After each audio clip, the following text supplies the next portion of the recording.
r/NoSleep. Posted by u/TroncdeNadal. I stumbled upon a town that's stuck in the 1940s. Trust me, you don't want to win the zoo game. It's been a while since I last posted. I'm home now. It feels amazing to be home after all that happened. I'm watching a Holocaust documentary as I write this. What a horrible nightmare that was, truly the lowest point in humanity's history.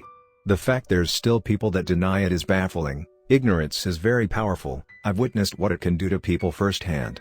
You'll soon see what I'm talking about if you keep reading. Anyways, back to the story. So, Eric, where are you from? Nika asked as we were having scrambled eggs for breakfast. I live in a small village not far away from Lachau. Ever heard of it? There's an old concentration camp there, I said. Nika and Clara stared at me with their eyebrows raised, clearly confused. What's a concentration camp? Is it a place where people think a lot and are always concentrated? Nika asked. No. It's a place where the Nazis committed horrible atrocities and murdered millions of innocent people during World War II. The one on Lachau was a subcamp of a much larger one on Dachau. That one's pretty famous. I replied. Wow, I didn't understand half of what you've just said, Nika exclaimed, giggling. Me neither. What war are you talking about, boy? I don't remember there being any concentration camps during the Great War, and what's a Nazi? Clara added. The Great War? No, that would be World War I. I'm talking about the Second World War. I clarified. There was a Second World War? You've never told me about it, Clara, Nika said. That's because I didn't know about it, Nika. Clara replied. World War II. You know, Nazi Germany, the Holocaust, Operation Barbarossa, Normandy, Pearl Harbor, Stalingrad, Hiroshima, and Nagasaki, all of this stuff is common knowledge. Surely you must be familiar with at least one of these terms, I said, totally baffled by their apparent ignorance. Then, there was a long pause during which Clara and Nika awkwardly stared at me and I stared back in confusion. Look Eric, I don't know who taught you history, but they've lied to you. The Great War ended in 1918 with the Treaty of Versailles and the defeat of Germany and the rest of the Central Powers, and there haven't been any wars since.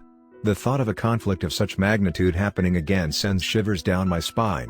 Humanity would be doomed for sure if what you're talking about was actually true. Clara uttered. With all due respect Clara, you're the one who's been lied to. World War II began in 1939 with the invasion of Poland by Germany and the Soviet Union and ended in 1945 with the defeat of Italy and Germany in Europe and then Japan in Asia with the 2 atomic bombs, I exclaimed. Clara tried to contain a chuckle, to no avail. I reached my pocket in an attempt to grab my phone so I could show Nika and Clara pictures, videos and information about World War II, but it was gone. The last time I had seen it was at the bus. Oh, kid, you're gonna make me laugh. First you make up a fictional war and talk about it as if it was a historical fact, and then you say it ended last year. Are there any calendars in your village?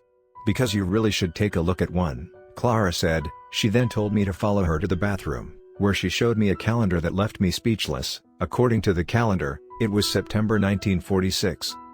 But, I whispered in complete shock, not knowing how to respond to that.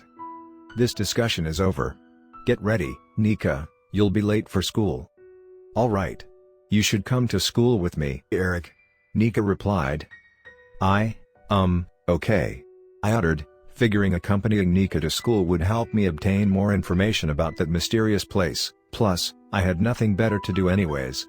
To say my mind was blown would be an understatement. It seemed I had somehow time-traveled back to the year 1946, but something was not quite right, and I'm not just talking about the monsters. Nika and Clara had no idea World War II was a thing. How can you not know about such a monumental conflict in human history? Especially if it was 1946, the war should have ended just a year prior. It should still be fresh in everyone's minds. We arrived at the school and entered Nika's classroom, which was bustling with energetic boys and girls. Hey, Nika. Have you seen my brother? I haven't seen him since yesterday, said a girl as she approached Nika, looking very worried. Sorry, but I haven't seen him either. I think the last time I saw him was at the zoo. Yeah, he was the one who won yesterday's zoo game. Nika replied. Yeah, I already knew that. He told us he would come home after the zoo staff had shown him the winner's surprise, but he never returned. The girl said before going to her desk. That's Gretel, she's from Germany, and her brother Thomas is from Great Britain. And those kids over there are Pierrot, from France, Tanya, from Poland, Bjorn, from Norway, Alexander, from Greece, and Darina, from Czechoslovakia. Oh, and our teacher, Mr. Terry, is from the United States, and I already told you I'm from the Soviet Union, Nika said as she introduced me to her classmates and teacher. Wow. This town is very cosmopolitan, isn't it? I said. I don't know what that means, but you sound convincing, so I agree. Nika replied. Alright, children. Get ready, because today is the day of the week our Mayor Fritz is coming to visit. Mr. Terry said as a man entered the classroom and the kids began to clap. Is that the mayor of the town? I whispered to Nika. Yeah, but Mayor Fritz is much more than just the mayor, he's also the owner of a huge company and the person in charge of the monster zoo. He's a pretty hard-working man. Nika replied. It was then when it hit me, I had seen this man before at the zoo, he was the one who had announced the winner of the zoo game. Be quiet, Nika. Hold on, who's that boy? Nobody told me we'd be getting a new classmate today. Mr. Terry exclaimed. This is Eric, he's my new brother, Nika yelled. Wait, what? No, I'm not. I literally just met her yesterday. I replied, blushing in embarrassment as Nika giggled. Mayor Fritz then went on to introduce himself and began to talk about how great the town was for a solid hour. Once again, this year's statistics have shown our town is the happiest, most peaceful and most prosperous town on earth, he said with enthusiasm. It didn't take a genius to see that man had tremendous charm and was an expert at giving charismatic speeches that enlighten the mood of anyone who heard them. So, aren't you gonna show us those statistics? How did you get them? With what other towns did you compare this town with? I asked. This was followed by a long period of awkward silence during which everyone stared at me in an uncomfortable way, even the teacher. I'm afraid I have them in my office, so I can't show them to you, and as for your other questions, the information you're asking for is confidential, sorry.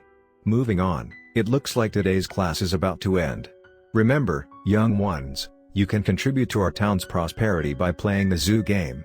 Each and every one of you has a chance to be the next winner, so don't forget to stop by the Monster Zoo after school. Fritz replied before the children cheered.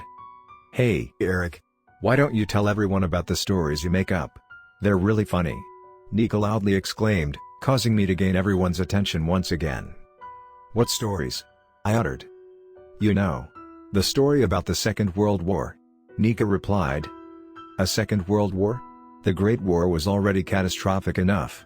Why would you want more of that, kid? I'm a retired soldier of the US Army, I've witnessed the horrors of war firsthand, you know? Mr. Terry said, but I ignored his words, as I was focused on Fritz's cold, intimidating eyes, which he locked onto me and Nika the instant he heard the words Second World War.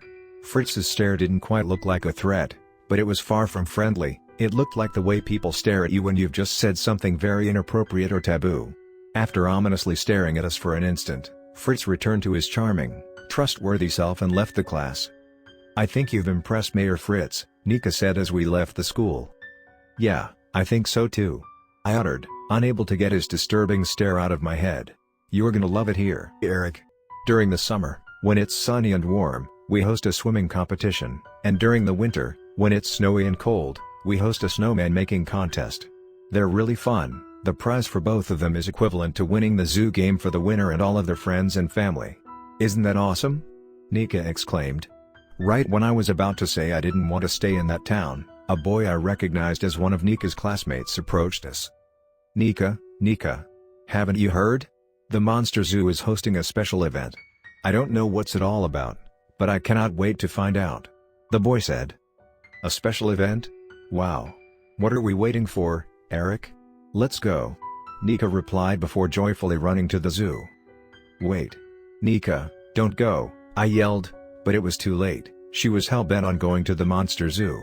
I really did not want to go, but I had grown attached to that impulsive, naive and sweet girl. Don't get the wrong idea, it wasn't anything romantic, but she had been kind enough to offer me a roof to sleep under and had treated me like a true friend. No, a true brother. I couldn't abandon her. So I breathed in and out and reluctantly followed her to the Monster Zoo. Upon entering the zoo, we were given a ticket with a random number for the zoo game, just like last time. I got the number 231 and Nika got the number 157. Listen closely, my dear guests, because today's special event is one like no other. Because today, and only today, two people will be declared winners of the zoo game at the same time. Fritz explained to the overly excited, cheering crowd in front of him, which was even bigger than the one from the previous day. Thank you, and now, without further delay, the two winners of this extra special zoo game are, number 231 and number 157. Fritz added with his trademark enthusiasm. Yay! Eric, we won. Both of us, can you believe it? Nika yelled as loudly as she could as she jumped into my arms and started dancing in place. It was clear she was having the time of her life. I, on the other hand, was looking at Fritz dead in the eyes, shocked and terrified. My heart was racing, and that crazy bastard knew it. He subtly grinned at me once he realized I was staring at him. The way he reacted when he heard my story about World War II was still fresh in my mind, and I'm sure it was fresh on his mind too. It was certain the results of that zoo game weren't quite as random as the zoo's staff made them out to be. Fritz ordered one of his men to open the monster's enclosure as two more men began closing in on us. Nika was still celebrating our so-called victory. I knew what I had to do. I tightly grabbed Nika's hand and ran away at full speed, taking her with me. Wait. Why are we running? Where are we going? Nika asked in confusion as she tried to keep up with me. Keep running. Trust me, I yelled. We hid amongst the crowd as Fritz's men chased us through the zoo. Make way. Block the exit. The men angrily shouted at the guests, but by the time the gatekeepers stationed at the zoo's main gate realized what was going on, we had already rushed past them and fled the complex. We entered Nika's house exhausted and panting. Clara was quick to take notice. Oh, my gosh. What happened?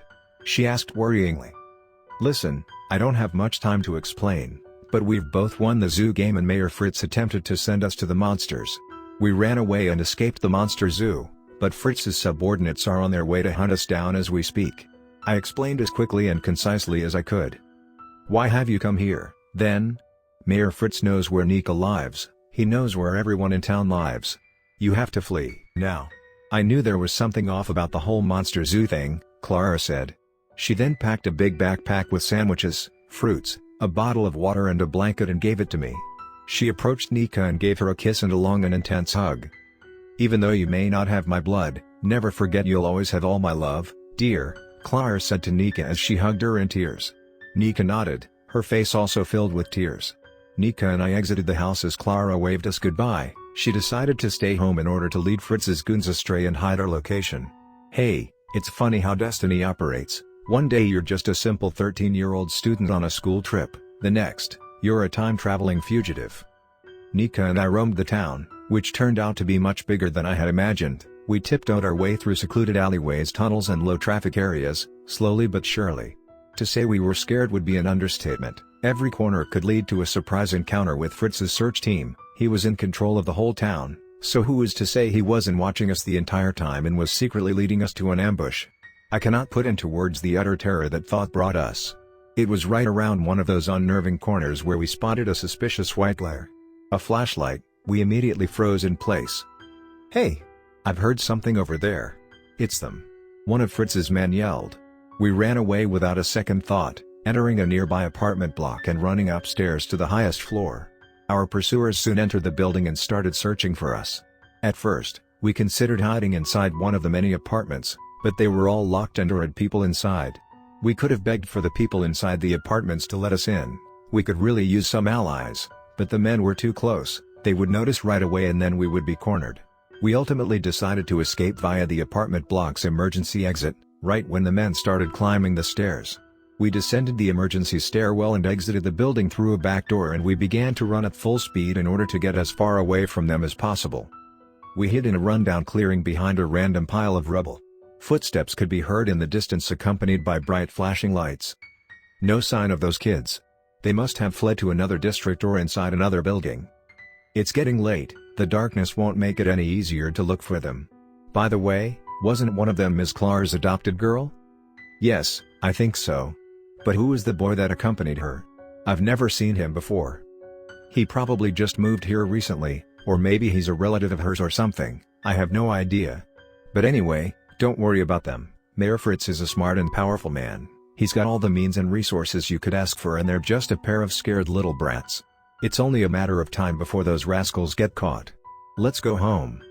The men left the area as Nika and I let out a sigh of relief and took some time to rest as dusk fell.